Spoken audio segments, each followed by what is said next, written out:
Эта мама приветствовала невесту своего сына теплой и жизнерадостной улыбкой. Затем она взяла девушку за руки и сказала ей, что это будет прекрасным началом их семейной жизни. Но именно тогда она заметила что-то странное на руке девушки. Увидев это, она застыла на месте. 60-летняя Кимберли жила далеко от своего сына Ричарда. С тех пор, как мальчик переехал в Чикаго 4 года назад, они не видели друг друга. Первые несколько месяцев после отъезда Ричарда они подолгу разговаривали по телефону. Но по прошествии нескольких месяцев время на разговоры сократилось, потому что Ричард стал очень занят на работе. Иногда он даже обещал навестить маму, но так и не нашел на это времени. Кимберли очень скучала по сыну, но она знала, что он должен жить своей жизнью. Однако одна вещь заставляла ее волноваться. Ричард сказал ей, что живет совсем один в большой квартире, и она боялась, что ему будет одиноко. Ричард был интровертом, поэтому Кимберли знала, что ему будет трудно подружиться с соседями. Хотя все эти переживания не давали Кимберли спать по ночам, она никогда не показывала этого сыну. И вот однажды, через год после того, как Ричард приехал в Чикаго, он позвонил и сказал, что нашел красивую и милую девушку Диану, которую безумно любит. Эти слова прозвучали как музыка для ушей Кимберли.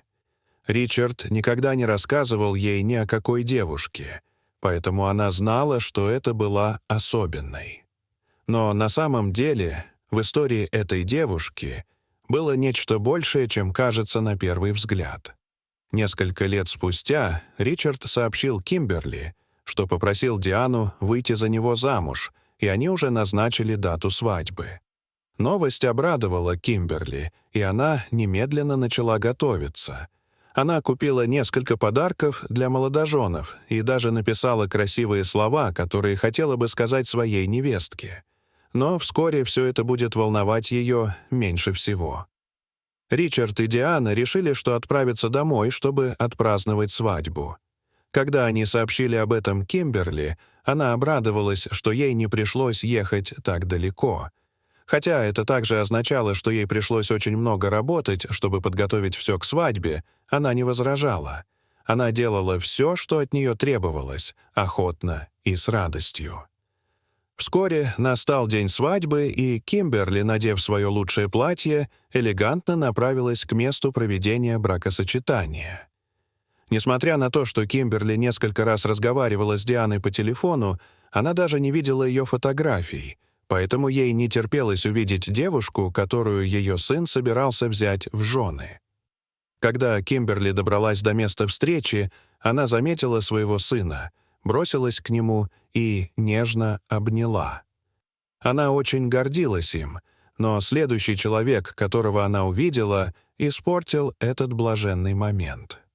Кимберли все еще обнимала сына, когда почувствовала, как чьи-то руки обхватили ее.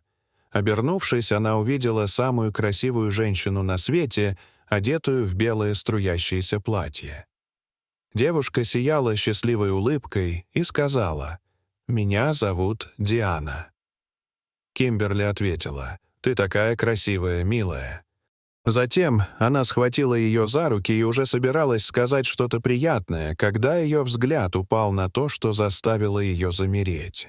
Теперь весь ее мир был готов утонуть в слезах. Держа девочку за руку, Кимберли заметила очень знакомое родимое пятно.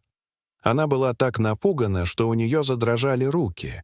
Точно такие же отметины были на руке ее биологической дочери до того, как она пропала.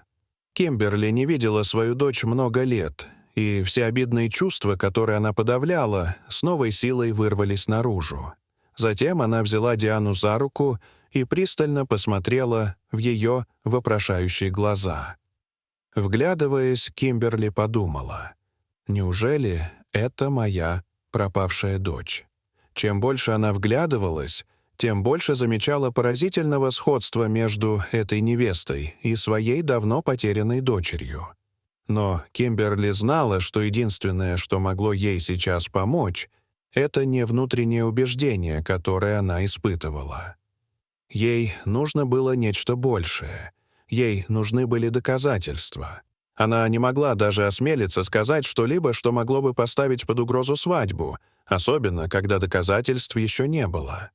Кимберли знала, что Диана много значит для ее сына, но она не могла молчать.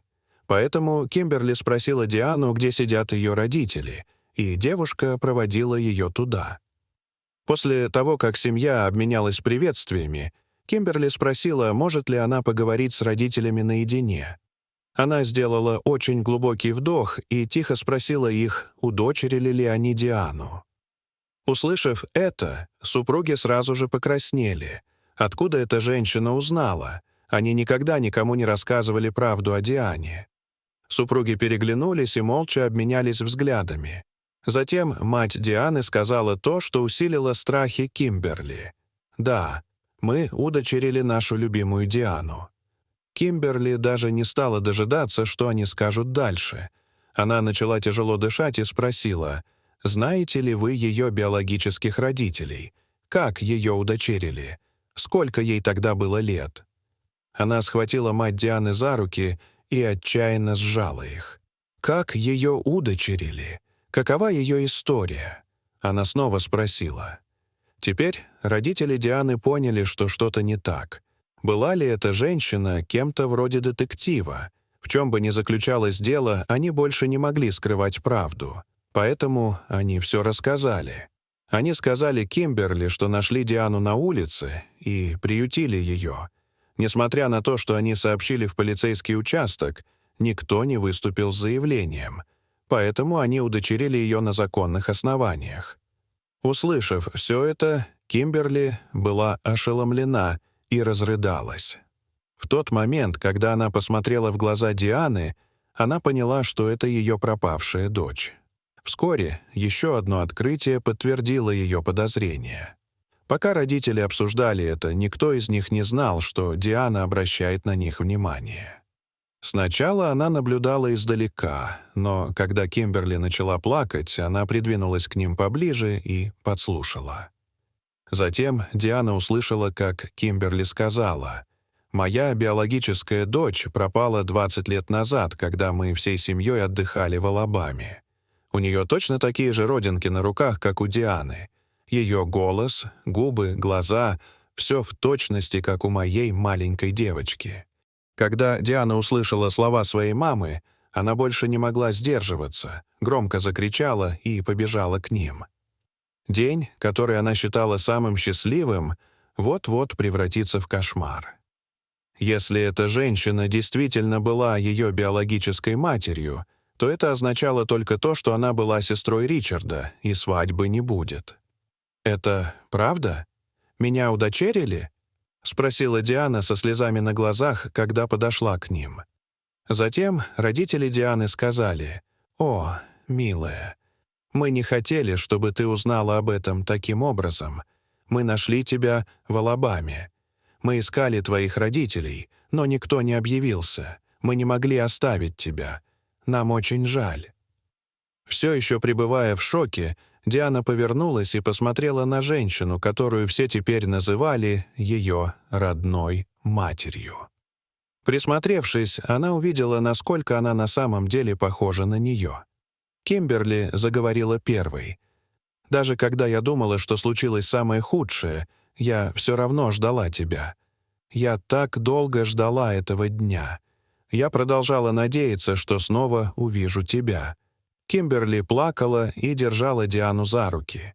Несмотря на то, что она только что познакомилась с Кимберли, Диана не выносила ее слез. Поэтому она протянула к ней руки, и они обе заплакали. Это было счастливое и грустное воссоединение.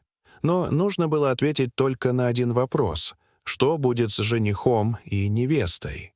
Среди этой неразберихи кто-то присоединился к группе и внезапно заговорил. Это был Ричард. «Я что-то упускаю?» — спросил он. Диана сразу же увидела его. Она подбежала к нему и горько заплакала у него на плече. «Мы больше не можем быть вместе. Твоя мама и моя мама тоже. Мне так жаль. Я хочу, чтобы ты знал, что я действительно люблю тебя, несмотря на то, что эта свадьба должна закончиться». Но пока Диана ожидала, что Ричард разволнуется, он улыбнулся, взял ее за руки и сказал: «Мы все еще можем быть вместе. Любовь моя». Диана была в полном замешательстве. Как бы сильно она не любила Ричарда, она никогда не смогла бы выйти замуж за своего брата. Видите ли, несмотря на то, что Ричард рассказал Диане о себе все, он упустил одну вещь. И это единственная причина, по которой история приняла другое направление. В этот момент Ричард признался, что он не биологический сын Кимберли. «Когда я потеряла дочь, я приютила Ричарда и любила его, как и подобает любой матери. Для меня будет величайшим подарком и радостью видеть, как вы оба вступаете в священный брак», сказала Кимберли со слезами радости на глазах. Все были счастливы, что пришли на это мероприятие. Свадьба прошла, как и планировалось, и это было большое воссоединение. Дорогие зрители, что вы думаете об этой истории? Расскажите, пожалуйста, в комментариях. А если вам понравилось это видео, то ставьте лайк и подписывайтесь на наш канал. До свидания.